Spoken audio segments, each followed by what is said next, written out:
بسم اللہ الرحمن الرحیم أما بعد فأعوذ بالله من الشيطان الرجيم بسم الله الرحمن الرحيم كنتم أخرجت للناس تأمرون بالمعروف وتنهون عن المنكر صدق الله العظيم.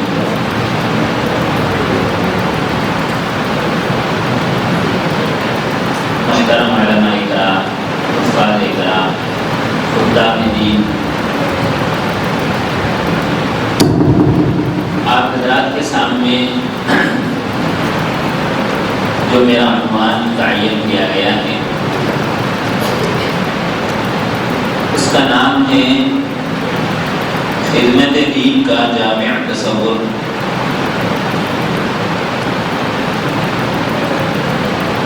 دین کی خدمت کے کون کون سے شعبے ہیں اور اس میں ہمارے اکابر نے کیسے کیسے خدمات انجام دیے ہیں اور اس میں لگے رہے ہیں. کیونکہ موجودہ زمانے میں یہ دیکھا جا رہا ہے اور یہ سمجھا جا رہا ہے کہ کسی جماعت سے منسلک ہو گئے تو ذہن میں یہ بات آ رہی ہے اور کبھی سننے کا موقع ملتا ہے کہ ہم انہی دین کی خدمت کر رہے ہیں، اور کبھی کسی ادارے سے لگ گئے تو سمجھتے ہیں کہ ہم انہی دین کی خدمت میں لگے ہوئے ہیں.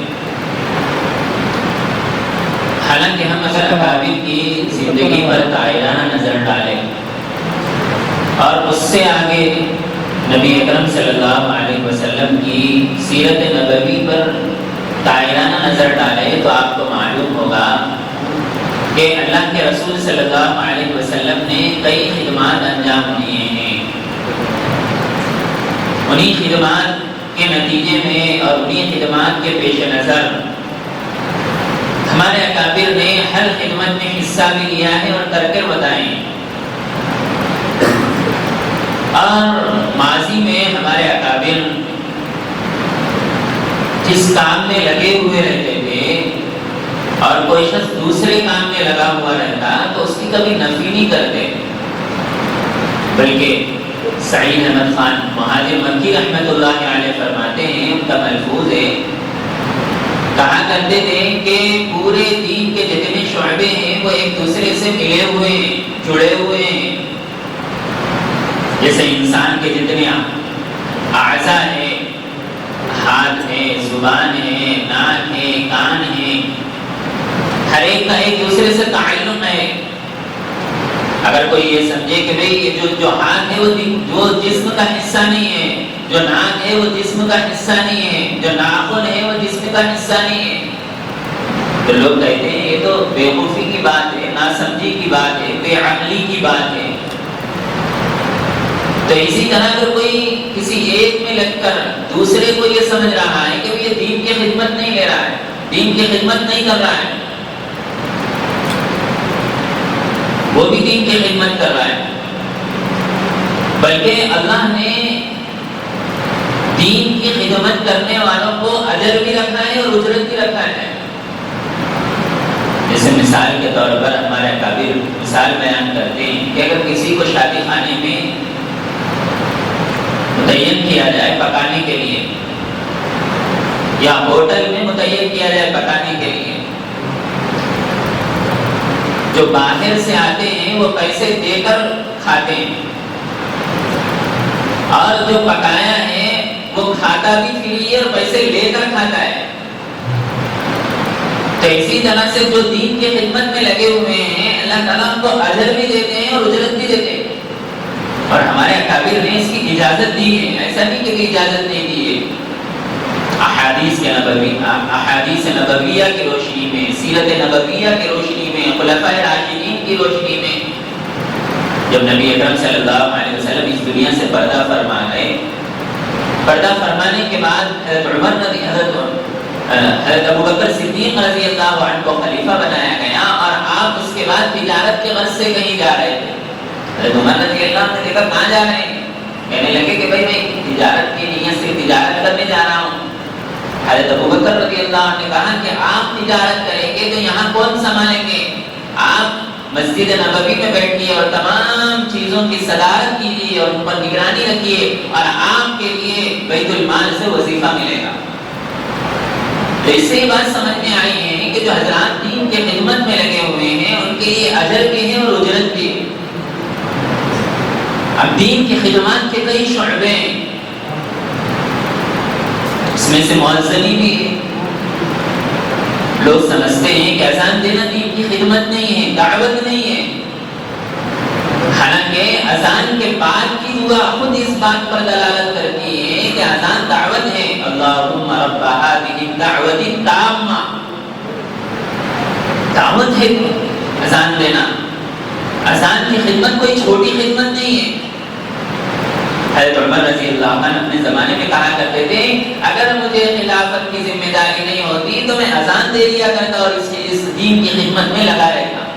حضرت علی رضی اللہ عنہ اپنے دور میں کہا کرتے تھے کہ اگر میں حضور اکرم صلی اللہ علیہ وسلم کے ذہن میں کیوں نہ میں یہ نواسے رسول حسن اور حسین رضی اللہ عنہما کے بارے میں کہہ دیتا کہ ان کو اذان بنا دی، ان کو مؤذن بنا دیا جائے، لیکن مجھے اس طرف ذہن نہیں گیا، ورنہ تو یہ ہے کہ ان کو مؤذنی کی خدمت پر معمور کیا جائے۔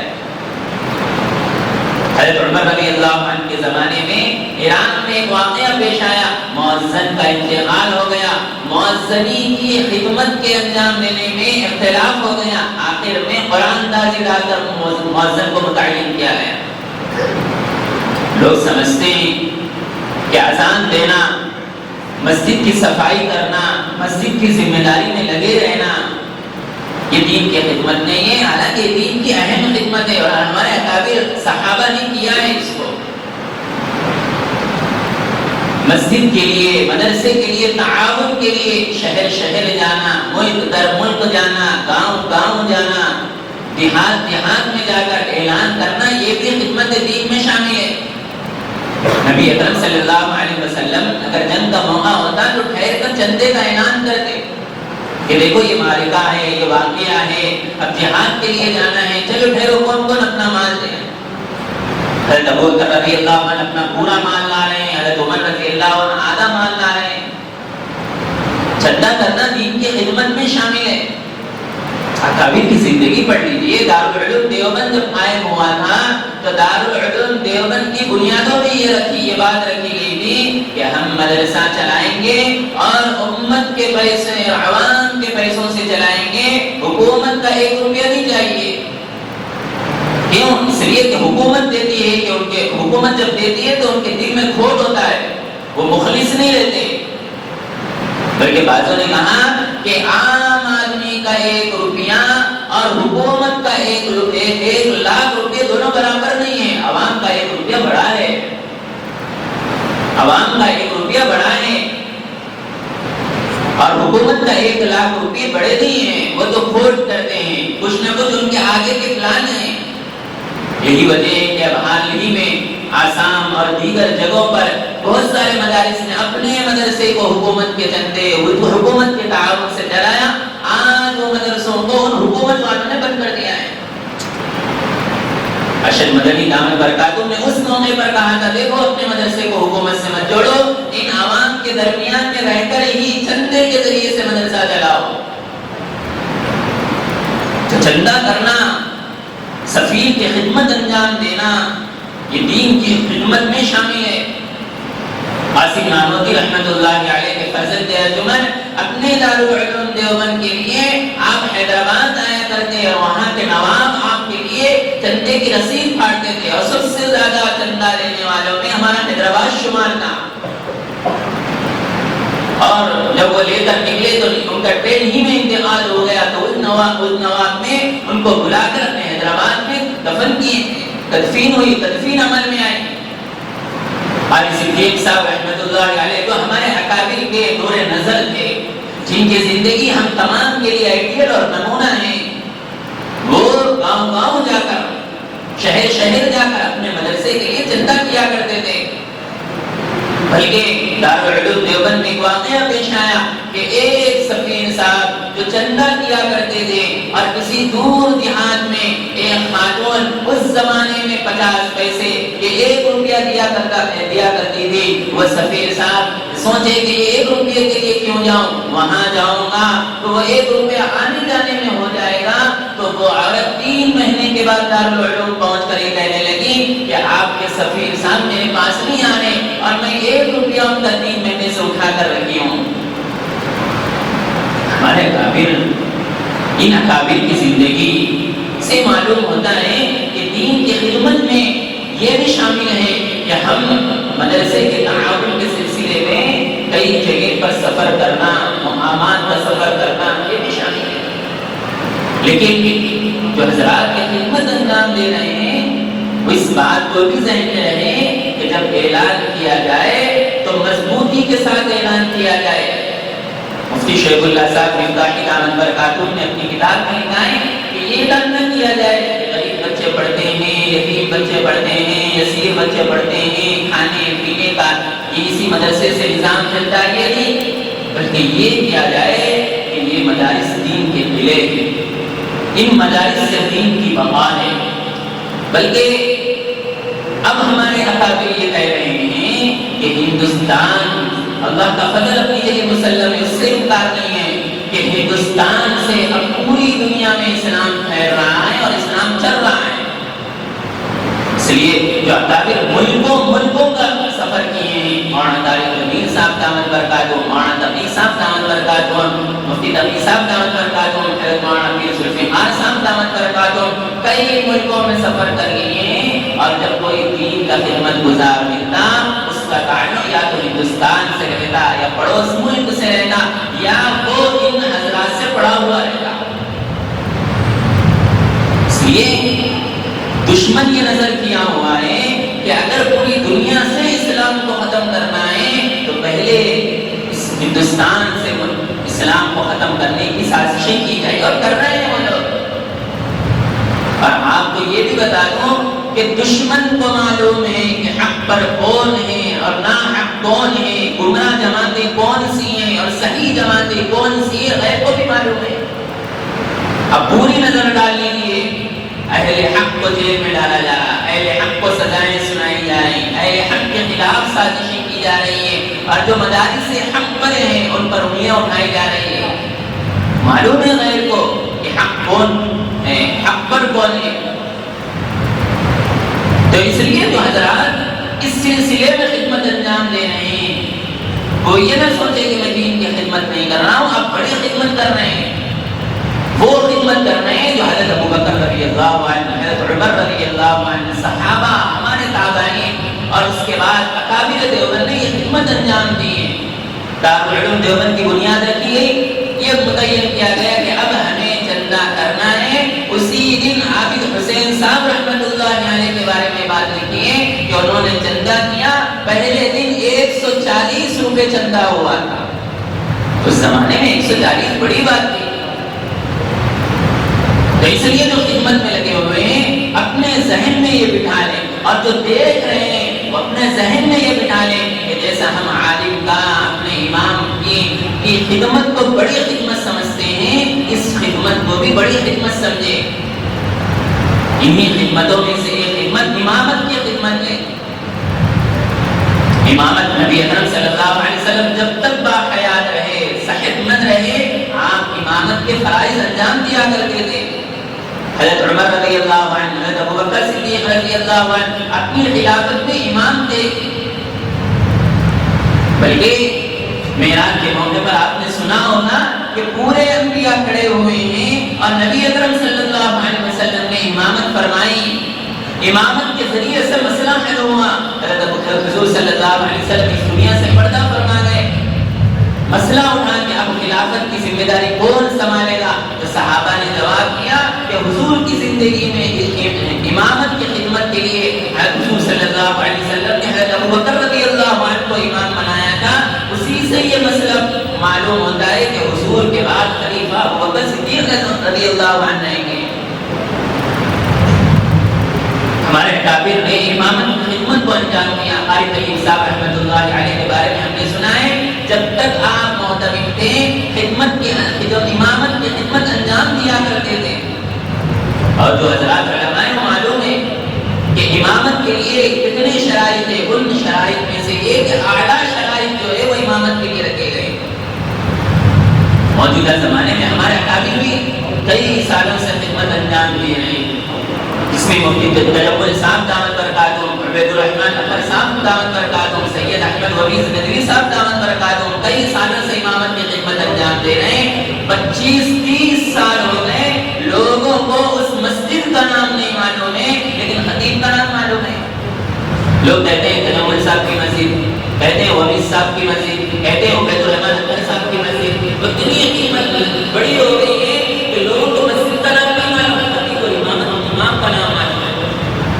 اور ہم نے اپنی آنکھوں سے دیکھا ہے کہ امام نماز ختم ہوتی، لوگ سنتیں پڑھ کر فارغ ہو جاتے ہیں تو یہ اکابر بیٹھے ہوئے رہتے ہیں. سید احمد وریث ندوی صاحب دامت برکاتہم کو دیکھنے کا موقع ملا کہ آپ گشت میں بھی ساتھ دے رہے ہیں، آپ فضائل اعمال پڑھنے میں بھی ساتھ دے رہے ہیں. مولانا عبید الرحمن اطہر صاحب دامت برکاتہم کے بارے میں دیکھنے کو ملا کہ آپ بیٹھے ہوئے ہیں، لوگ آ رہے ہیں اور مسئلہ پوچھ رہے ہیں اور جا رہے ہیں. تو امامت کی جو خدمت ہے وہ اعلیٰ خدمت ہے، یہ پیشہ و تجارت نہیں ہے، یہ منصب ہے. امامت منصب ہے، جیسے نبوت منصب ہے اسی طرح امامت بھی منصب ہے.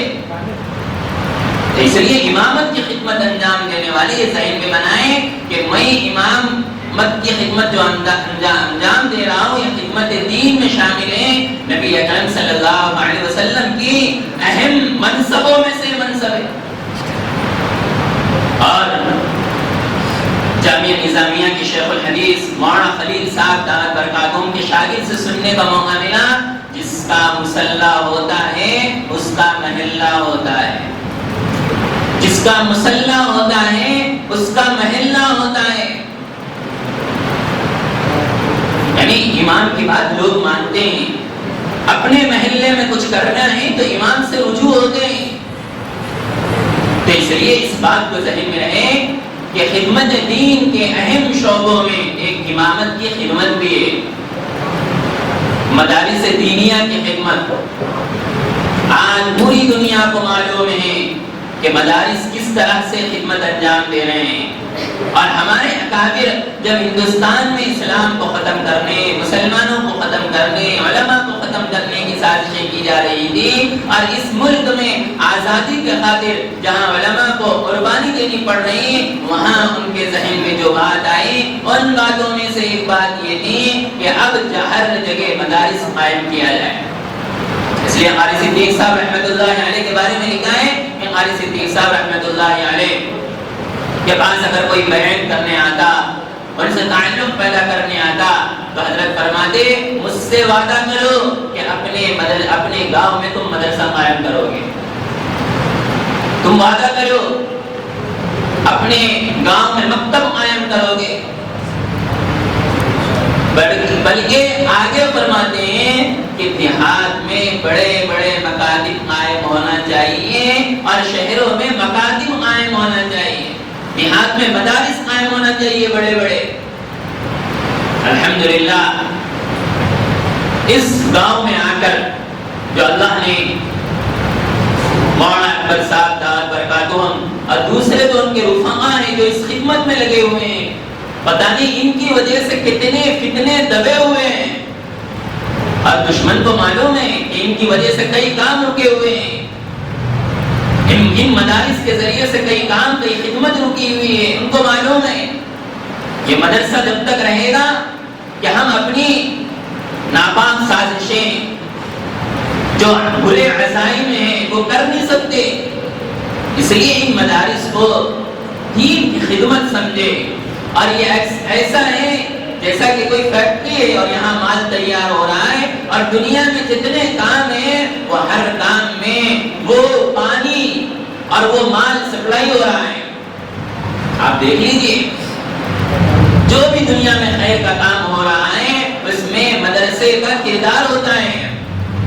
امامت کر رہے ہیں، امامت کون کرتا ہے؟ مدرسے میں پڑھنے والا کرتا ہے.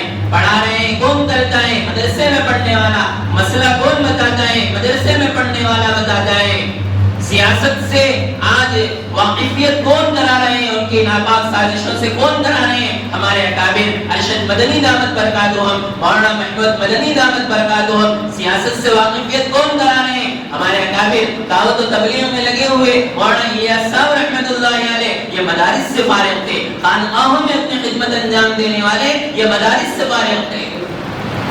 یہ تمام کے تمام مدارس ہیں جس کے ذریعے سے ہر خیر شجر، ہر نیک کام میں وہ مال جا رہا ہے۔ اس لیے آج حکومتوں کو معلوم ہے، کبھی سروے کے نام پر، کبھی دہشت گردی کے نام پر یا کسی اور چیز کے نام پر اس مدارس کے سروے اور دوسری چیزوں کے ذریعے اس مدارس کو بدنام کرنے کی سازشیں کر رہے ہیں۔ اس لیے مقامی علماء کی اور مقامی لوگوں کی ذمہ داری ہے کہ اگر کوئی مدرسہ قائم کر رہا ہے، اگر کوئی چلا رہا ہے، تو مقامی لوگوں کی ذمہ داری ہے کہ ان مدرسوں کو بچائیں، ذمہ داروں کی فکر کریں، ان کی خدمت کریں۔ اگر یہ علماء کسی اور کام میں لگ جائیں گے، ان کا کچھ نہیں بگڑے گا، ہماری نسل کا بگڑے گا۔ اشرف علی تھانوی رحمۃ اللہ علیہ اپنے زمانے میں اور اپنے مدرسے سے متعلق کہا کرتے تھے کہ اے تھانہ بھون والو، اس مدرسے کی خدمت انجام دے لو اور اس کو اپنا نیک کام سمجھو۔ اگر تم تعاون نہیں کریں گے، میں مدرسہ بند کر دوں گا اور کل قیامت کے دن کہوں گا کہ میں نے اپنی ذمہ داری اپنائی تھی لیکن مقامی لوگوں نے نہیں اپنائی تھی، اس لیے میں نے مدرسہ بند کر دیا۔ اللہ ان سے گواہی لے، مجھ سے مت لے۔ تو مقامی لوگوں کی ذمہ داری ہے کہ ان مدارس کی خدمت کو نعمت عظمی سمجھے، اپنی آخرت کا ذریعہ سمجھے۔ بلکہ ایک بزرگ کے بارے میں لکھا ہوا ہے، انتقال کا وقت قریب آیا اور وصیت کر مر رہے ہیں، کہہ رہے ہیں کہ مدرسے میں پڑھنے والے بچوں کے چپل میری قبر میں رکھ دینا۔ اللہ کی ذات سے امید ہے کہ ان پڑھنے والے بچوں کے چپل کی وجہ سے اللہ میری مغفرت فرما دے۔ اتنی بڑی خدمت مدارس دینیہ کے ذریعے سے ہو رہی ہے۔ مدارس کے ساتھ تبلیغ کے کام میں بھی لگنا ہے، مسلمانوں میں بھی تبلیغ ہے، غیروں میں بھی تبلیغ ہے، اور ہمارے اکابر نے دونوں میں کیا ہے، مسلمانوں میں بھی کام کیا ہے، غیروں میں بھی کام کیا ہے۔ اور آپ دیکھ رہے ہیں کہ جو مسلمانوں میں جماعتیں کام کر رہی ہیں ان پر بھی نظر ہے، جو غیروں میں کام کر رہی ہیں دشمن کی، ان پر بھی نظر ہے، اور دونوں ہیں، کسی ایک کو چھوڑنا نہیں، غیروں کو نہیں کہ بھئی پہلے اپنوں کو دو اپنے بعد میں دو، ایسا نہیں، کہ جہاں مسلمانوں میں تبلیغ کرنا ہے وہیں غیر مسلم کو بتانا ہے کہ دیکھو ہمارا اسلام یہ ہے، ہمارے محمد صلی اللہ علیہ وسلم کے اخلاق یہ ہے، اور فلاں کام میں ہمارا اسلام یہ کہتا ہے۔ ہمیں غیروں کے سامنے اسلام کا تعارف پیش کرنے کی ضرورت ہے، اور جب تعارف پیش کریں گے، ایک تعارف اپنے اقوال کے ذریعے سے، ایک تعارف اپنے باتوں کے ذریعے سے، ایک تعارف اپنے چہرے مکھرے کے ذریعے سے۔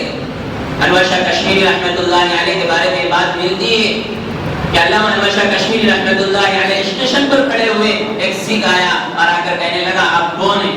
انور شاہ کشمیری رحمۃ اللہ علیہ نے فرمایا میں مسلمان ہوں۔ انہوں نے کہا کہ اپنے مذہب مجھے کلمہ پڑھا دو، یہ چہرہ جھوٹ نہیں بول سکتا۔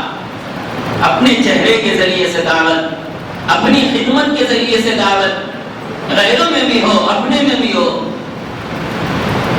عقیدے ختم نبوت کی فکر کرنا، جو گمراہ جماعتیں بارش کے قطروں کی طرح دیہات دیہات، شہر شہر، کالج کالج، اسکول اسکول، گھر گھر میں رونما ہو رہے ہیں، اس میں بھی خدمت انجام دینا گویا کہ دین کی خدمت میں اہم کردار ہے ان کا، اور ہمارے اکابر نے کیا ہے۔ ابو بکر صدیق رضی اللہ عنہ جب حضور اس دنیا سے پردہ فرما گئے، فتنوں کا ایک انبار اٹھا، اور ابو بکر صدیق رضی اللہ عنہ نے فرمایا اَيَنْقُصُ الدِّينُ وَأَنَا حَيٌّ، کہ دین میں کمی آ جائے اور میں زندہ ہوں، یہ مجھ سے نہیں ہو سکتا۔ انہوں نے تلوار لے کر نکل گئے۔ عقیدے ختم نبوت کی فکر کرنا، علامہ انور شاہ کشمیری رحمۃ اللہ علیہ فرمایا کرتے تھے کہ اگر عقیدے ختم نبوت میں اگر ہم ساتھ نہیں لیں گے تو گلی کا کتا بہتر ہے، اگر ہم تحفظ ختم نبوت نہ کر سکیں گلی کا کتا بہتر ہے ہم سے اگر اس میں ہم حصہ نہیں لیں گے۔ اور جس زمانے میں قادیانیت کا فتنہ اٹھا تھا، عطا اللہ شاہ بخاری رحمۃ اللہ علیہ کے بارے میں یہ بات ملتی ہے، اور اس زمانے میں بہت سارے لوگوں نے اس عقیدے کو اپنی جان ختم کر دی تھی، تو حضرت کہا کرتے تھے کہ جن لوگوں نے اپنی جان دی ہے، کل قیامت کے دن میں ان کے بارے میں گواہی دوں گا کہ اللہ انہوں نے نہ تحفظ ختم نبوت کے لیے جان دی ہے۔ اور ہمارے اکابر اس کے بارے میں کتنے فکر مند تھے۔ علامہ انور شاہ کشمیری رحمۃ اللہ علیہ کے بارے میں بات ملتی ہے کہ بواسیر کی بیماری ہے، آپ چل نہیں سکتے اور زمین پر قدم نہیں رکھ سکتے، لیکن کہا گیا کہ فلاں جگہ پر اس طرح سے قادیانی فتنہ برپا کر رہا ہے، تو علامہ انور شاہ کشمیری رحمۃ اللہ علیہ کہتے ہیں چلو مجھے وہاں لے کر چلو۔ آخری دم تک اس دین کی خدمت میں لگے رہے، اسکول و کالج کی خدمت کرنا، اسکول و کالج کی خدمت کرنا بھی بڑی خدمتوں میں شامل ہے۔ لوگ سمجھتے ہیں کہ اسکول میں پڑھانا خدمت دین نہیں ہے، یہ بھی دین کی خدمت ہے۔ ہمارے اکابر نے پڑھایا ہے، ہمارے اکابر نے اسکول کی بنیاد رکھی ہے، کالج کا افتتاح کیا ہے اور وہاں جا کر تبلیغ کی ہے، بتایا ہے، کسی شعبے کو چھوڑا نہیں ہے اور کسی شعبے کو یہ نہیں سمجھا کہ یہ مکمل دین ہے، یہی خدمت دین ہے۔ سلیمان ندوی رحمۃ اللہ علیہ کے بارے میں آتا ہے کہ آپ پونے میں پروفیسر کی خدمت انجام دیا کرتے تھے۔ مناظر احمد گیلانی رحمۃ اللہ علیہ کے بارے میں آتا ہے کہ آپ اپنے ایک اسکولز میں اور کالج میں دینیات پڑھایا کرتے تھے۔ کبھی پڑھیے مناظر احمد گیلانی رحمۃ اللہ علیہ کی زندگی، آپ کو معلوم ہوگا پھر کیسے شاگرد پیدا ہوئے اسکول اور کالج میں پڑھانے سے۔ ڈاکٹر حمید اللہ صاحب رحمۃ اللہ علیہ جن کے بارے میں لکھا ہے، وہ اللہ کا بندہ 8 دن میں 8 ملکوں میں رہا کرتا تھا، 8 ملکوں میں جا کر اپنا لیکچر اور اپنا بیان دیا کرتا تھا اسکول اور کالج کے بچوں میں، اور جو اسلام پر اعتراضات اس زمانے میں ہوتے ان کو صفائی کرتا۔ دیکھو اسلام اصل یہ کہتا ہے اور غیر اسلام کو بدنام کرنے کی کوشش کر رہا ہے۔ اسکول کی خدمت انجام دینا، کالج میں پڑھانا، یہ خدمت دین میں ہے۔ مدارس میں پڑھنے والے وہ بھی بچے ہمارے ہیں، اسکول میں پڑھنے والے بچے وہ بھی ہمارے ہیں، ان کو بھی تیار کرنا ہے اور ان کو بچانا ہے۔ یہ بھی فیوچر کے ہیں، یہ بھی فیوچر بنانے کے لیے ہیں، وہ بھی فیوچر بنا رہے ہیں، لیکن دونوں کے فیوچر میں فرق ہے۔ مدرسے میں جو پڑھ رہے ہیں وہ بھی فیوچر بنا رہے ہیں۔ کہاں تک کا فیوچر بنا رہے ہیں؟ جنت تک کا فیوچر بنا رہے ہیں۔ جنت میں جائیں گے تو بھی عالم رہیں گے، جنت میں جائیں گے تو بھی حافظ رہیں گے، میدان محشر میں بھی کھڑے رہیں گے تو عالم رہیں گے، قبر میں بھی رہیں گے تو عالم اور حافظ رہیں گے۔ اسکول اور کالج میں پڑھنے والے بچے وہ بھی ہمارے ہیں، لیکن ان کا فیوچر صرف قبر تک ہے۔ قبر میں جانے کے بعد کوئی ان کو ڈاکٹر صاحب نہیں کہے گا، کوئی انجینئر نہیں کہے گا، کوئی فلاں نام سے نہیں پکارے گا، لیکن مدرسے کا بچہ جب پڑھتا ہے تو قبر میں بھی کہا جائے گا کہ یہ حافظ قرآن ہے، کہ سورہ ملک آ کر اس کو بچائے گا، کہ اس کو آپ عذاب نہیں دے سکتے۔ جنت کی کھڑکی کھول دی جائے گی، جنت میں چلے جائیں گے تو کہا جائے گا کہ حافظ صاحب پڑھتے جائیے، چڑھتے جائیے۔ میدان محشر میں کہیں گے کہ آپ ان لوگوں کی سفارش کر دیجیے، ان کے ماں باپ کو بھی تاج پہنایا جائے گا۔ تو جو حافظ اور عالم ہیں ان کا فیوچر جنت تک ہے، اور جو کالج اور اسکول میں پڑھ رہے ہیں ان کا فیوچر صرف قبر تک ہے، اور قبر تک دنیاوی فیوچر۔ آخرت اگر بنانا ہے تو علماء کی جو خدمتیں ہیں اور علماء کی جو باتیں ہیں اور علماء جن چیزوں کو کرنے کے لیے کہہ رہے ہیں اس سے لگے رہنا ہے۔ سیاست سے واقفیت، سیاست کوئی غلیظ ٹکڑا نہیں ہے، ناپاک ٹکڑا نہیں ہے کہ اس پر قدم نہ رکھا جائے، اس کے بارے میں واقفیت نہ رکھا جائے۔ اور جو لوگ سیاست سے ناواقفیت رہتے ہیں وہ اپنے گھر، اپنے محلے، اپنے گاؤں کی ترقی کے بارے میں فکر مند نہیں رہتے، وہ تو ڈوبا رہے ہیں۔ ہمارے اکابر سیاست میں بھی جا کر ان لوگوں کو بتایا ہے کہ تمہیں یہ کرنا ہے، اور اکابر نے ان کو ہر اعتبار سے بتایا ہے، دین کا تعارف، اسلام کا تعارف بھی کرایا ہے۔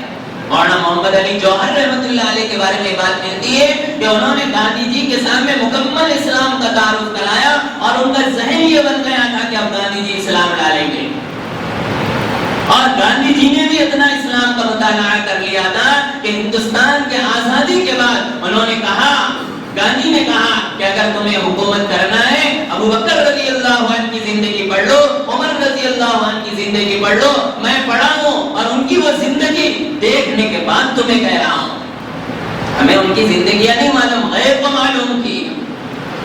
سیاست سے واقفیت ہونا موجودہ زمانے میں بلکہ ہر زمانے میں ضروری ہے، علماء کے لیے بھی ضروری ہے، عوام کے لیے بھی ضروری ہے۔ جو عالم دین حالات سے واقف نہیں ہے وہ عالم نہیں ہے۔ حالات سے واقف ہونا ہے، میرے ملک میں کیا ہو رہا ہے، میرے شہر میں کیا ہو رہا ہے۔ اور اللہ کے رسول صلی اللہ علیہ وسلم حالات سے واقف ہو کر صحابہ سے مشورہ کیا کرتے تھے۔ غیروں کو بھی قریب کرنا ہے، کبھی تبلیغ کے ذریعے سے، کبھی رفاہی کام کے ذریعے سے۔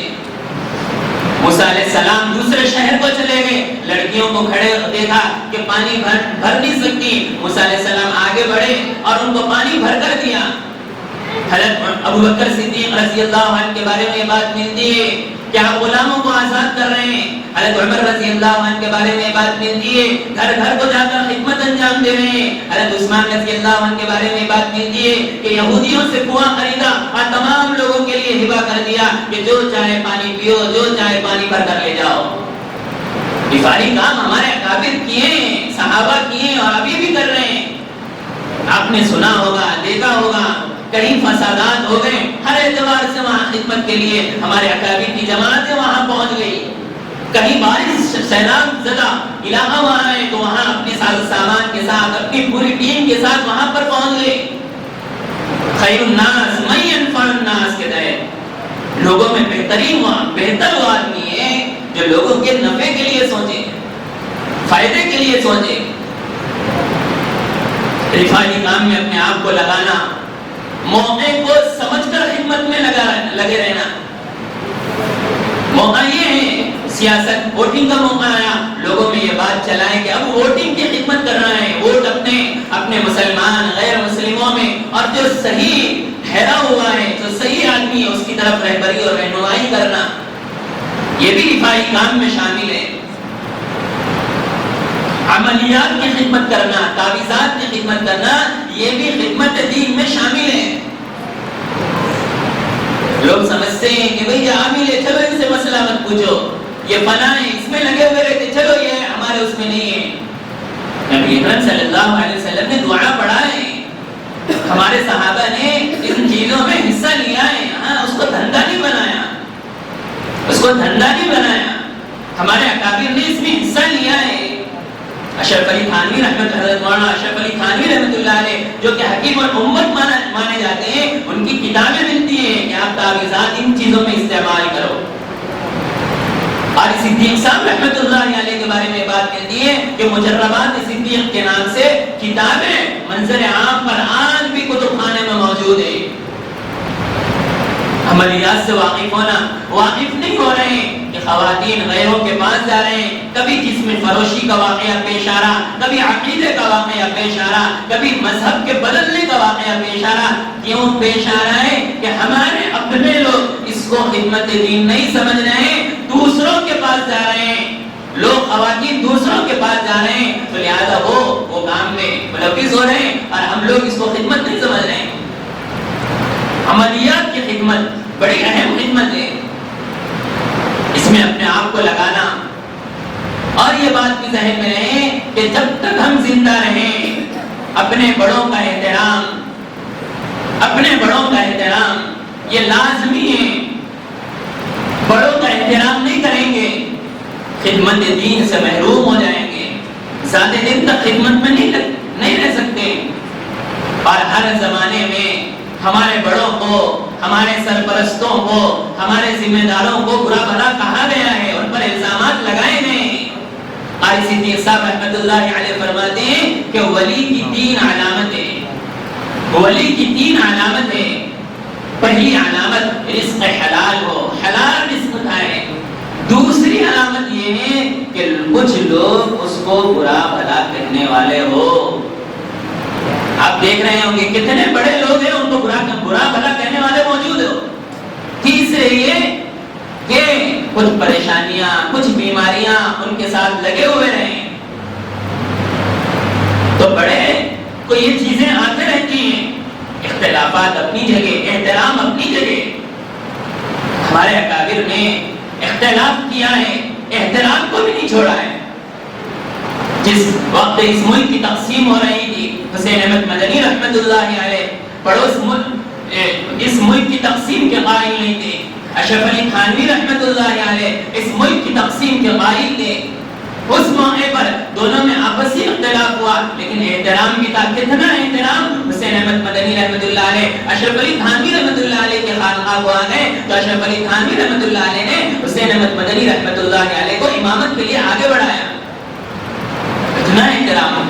اور ابھی بھی موجودہ زمانے میں آپ دیکھ سکتے ہیں کہ وقتی طور پر حضرت مولانا ارشد مدنی دامت برکاتہم، محمود مدنی دامت برکاتہم میں اختلاف ہوا، لیکن ہم نے اپنے ساتھیوں سے سنا کہ جب محمود مدنی رحمت اللہ علیہ کے گھر میں کسی سلسلے میں دعوت دی تو پہلے ارشد مدنی رحمت اللہ علیہ کے پاس گئے اور تاریخ متعین کرنے کے لیے گئے کہ آپ تاریخ متعین کر لیجئے تاکہ آپ کو بھی شرکت کا موقع مل جائے۔ ہمارے اکابر اختلاف کیے ہیں لیکن احترام کو نہیں چھوڑا ہے، صحابہ نے بھی اختلاف کیا ہے، احترام کو نہیں چھوڑا ہے۔ اور آخری بات، یہ بات ذہن میں رہے کہ ہم جن دین کی خدمت میں لگے ہوئے ہیں ان میں لگے رہیں، چھوڑنا نہیں۔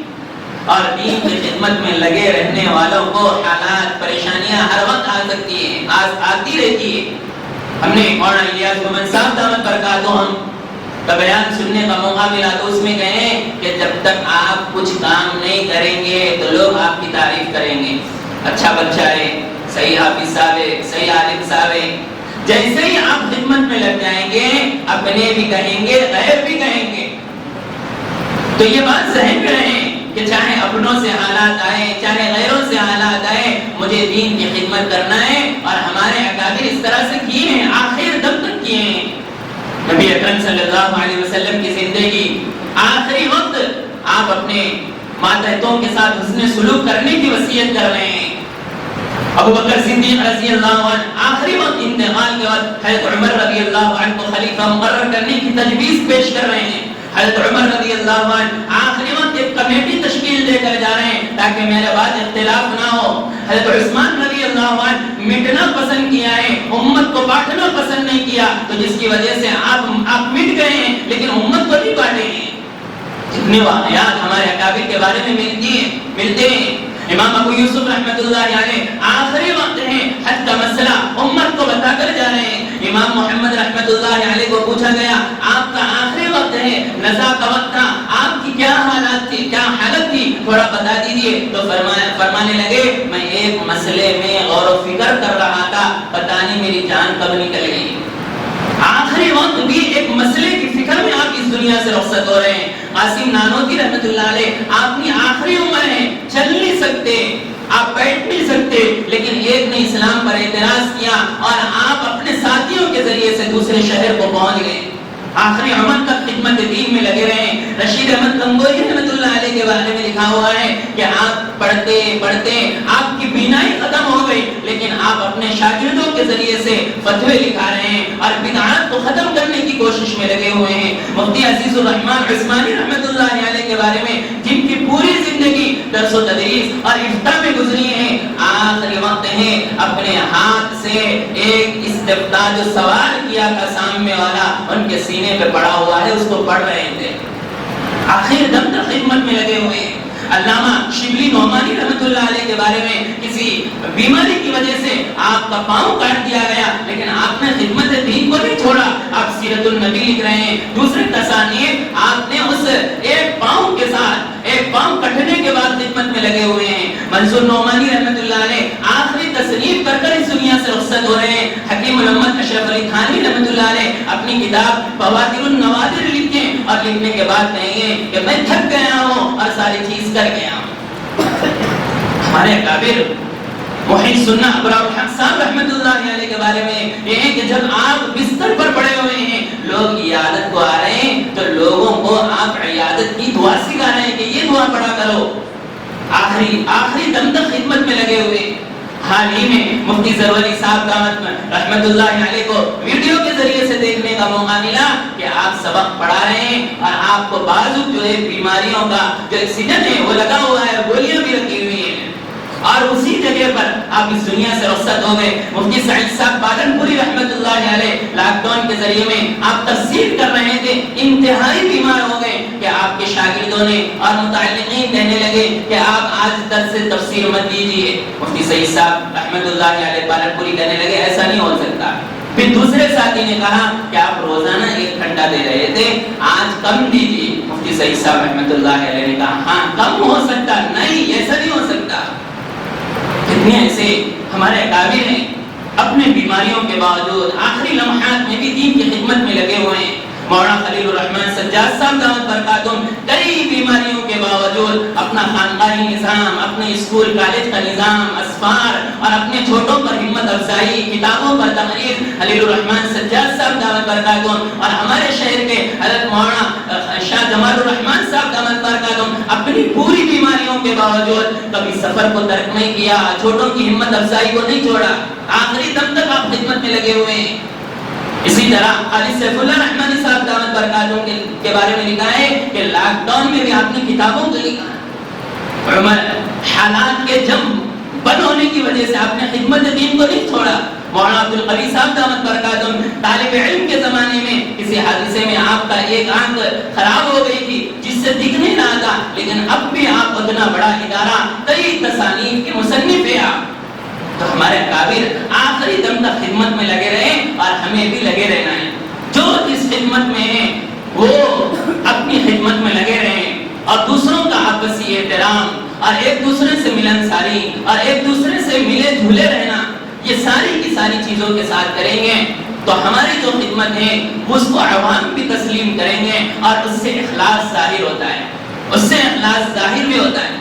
اور یہ بات آخر میں اب اتنی خدمت کر رہے ہیں کہ کون سے شعبے میں اجر زیادہ ملے گا اس سے تعلق تو اخلاص سے، آپ کس کام میں اخلاص کے ساتھ رہیں گے اس میں اجر ملے گا۔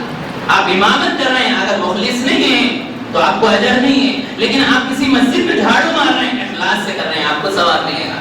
تو اس لیے جتنے دین کے شعبے ہیں اس کو دین کی خدمت سمجھے اور اس میں آخر دم تک لگے رہنے کی کوشش کرے۔ اللہ سے دعا ہے کہ اللہ تعالیٰ مجھے بھی اور ہم تمام کو بھی خدمت دین میں لگے رہنے کی توفیق نصیب فرمائے، ہمارے اکابر اور اساتذہ کی خدمات کو قبول فرمائے اور جو باحیات ہیں ان کے عمروں میں برکت عطا فرمائے۔